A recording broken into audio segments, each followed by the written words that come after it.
जिसको जिसको इकोनॉमिक्स की थोड़ी बहुत भी समझ है, इकोनॉमिक्स में तीन जो फंडामेंटल पिलर हैं, एग्रीकल्चर, मैन्युफैक्चरिंग और सर्विस सेक्टर, ये तीन भाग है।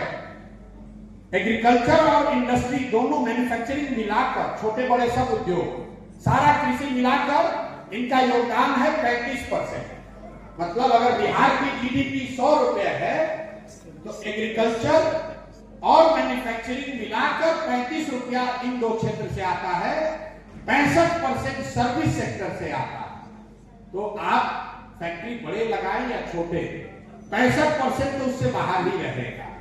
तो हम लोग जो कह रहे हैं कि बिहार में कृषि में सुधार हो, इंडस्ट्री लगे, लेकिन सबसे बड़ी जरूरत है यहाँ के सर्विस सेक्टर को, कंजम्पशन को बढ़ाना। जैसे ये होटल है, अगर होटल बना है तो इसमें 50 लोगों को नौकरी मिली है।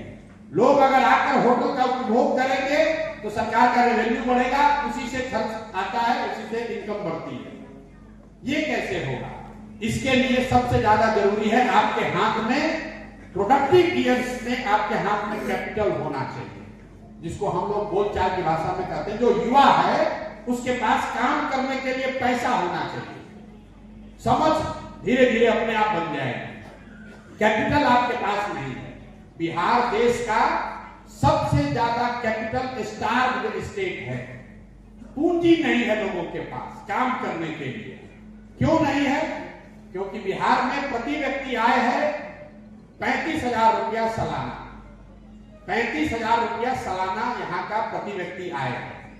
100 में 80 आदमी दिन में 100 रुपया भी नहीं कमाता। तो साइंस ये बताता है कि अगर आप 100 रुपया $2 से कम कमाते हैं, $1.1 होता है, तो आप 90% से ज्यादा अपना इनकम सिर्फ पेट भरने और तन को ढकने पर खर्च करेंगे। पूंजी कहां से आती है? पूंजी के दो स्रोत हैं। एक जो आप कमाते हैं, खर्च के बाद जो बच गया वो पूंजी हुई, और एक बोरोड कैपिटल है, जो आप बैंकों से पैसा लेते हैं, वो कैपिटल है। तो बिहार में चूंकि प्रति व्यक्ति आय इतना कम है कि लोगों के पास अपना बचत का पैसा ही नहीं है, तो पूंजी आएगा कहां से? और दूसरा जो समस्या है कि बैंक यहां पर लोन दे नहीं रहे। आपको एक डेटा दूंगा जो सुनकर आपको आश्चर्य होगा, पहले भी मैं 3 साल से बता रहा हूं। बिहार से हर साल बैंक 2.5 लाख करोड़ रुपया, इसी गरीब बिहार से बैंक हर साल 2.5 लाख करोड़ रुपया यहां से ट्रांसफर कर रहे हैं दूसरे राज्यों में, क्योंकि यहां पर सीडी रेशियो उल्टा है। सीडी रेशियो एक आरबीआई का आंकड़ा होता है जो कि बताता है कि बैंकों में कितना पैसा हम लोग जमा कर रहे हैं और उसके अगेंस्ट कितना पैसा बैंक वाले समाज को वापस दे रहे हैं। मतलब समाज में पूंजी कितना उपलब्ध है। देश के स्तर पर यह आंकड़ा है 70%। मतलब 100 रुपया अगर आप बैंक में जमा कर रहे हैं तो 70 रुपया बैंकों को वापस ऋण के तौर पर पूंजी के लिए समाज को वापस देना है। आप बोलचाल की भाषा में समझिए। आप लोग यहां आए होंगे मोटरसाइकिल से, कुछ लोग कार से आया होगा। इसमें 100 में 90% लोग अपना मोटरसाइकिल या कार आपने लोन पर खरीदा। किसी ने 10 लाख रुपया देकर गाड़ी नहीं खरीदा, 1 लाख रुपया दिए, 9 लाख रुपया लोन लिए हैं। 10,000 रुपया दिए, 50,000 रुपया लोन लेके मोटरसाइकिल लिए हैं। अगर वो लोन न मिले तो आप में से यहां बैठा हुआ बहुत सारा आदमी वो मोटरसाइकिल, वो गाड़ी नहीं खरीद सकता है। तो आरबीआई एक आंकड़ा जारी करता है जिसको कहते हैं क्रेडिट डिपॉजिट रेशियो। देश के स्तर पर प्रधानमंत्री के चेयरमैनशिप में एक कमेटी होती है जो ये देखती है कि कम से कम 70 रुपया क्रेडिट के तौर पर समाज में उपलब्ध रहे।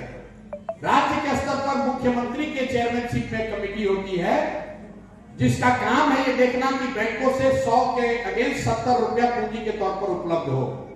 बिहार में ये रेशियो है 40, 70 के बजाय है 40। 1990 से लेकर पिछले साल तक आरबीआई बता रहा है कि बिहार से बैंकों ने 26.5 लाख करोड़ रुपया, अंदाजा लगाइए, 26.5 लाख करोड़ रुपया बिहार के लोगों का, अंबानी अडानी का नहीं, बिजनेसमैन का नहीं। 5,000 करोड़ की एक फैक्ट्री बंद होती है, आपको पता चलता है 26 लाख करोड़ रुपया बिहार के लोगों का बैंकों ने ट्रांसफर कर दिया दूसरे राज्यों में। कहां पर ट्रांसफर किया? ये ट्रांसफर हुआ तमिलनाडु में, केरल में, आंध्र प्रदेश में, तेलंगाना में, गुजरात में, महाराष्ट्र में। वहां पर सीडी रेशियो कितना है?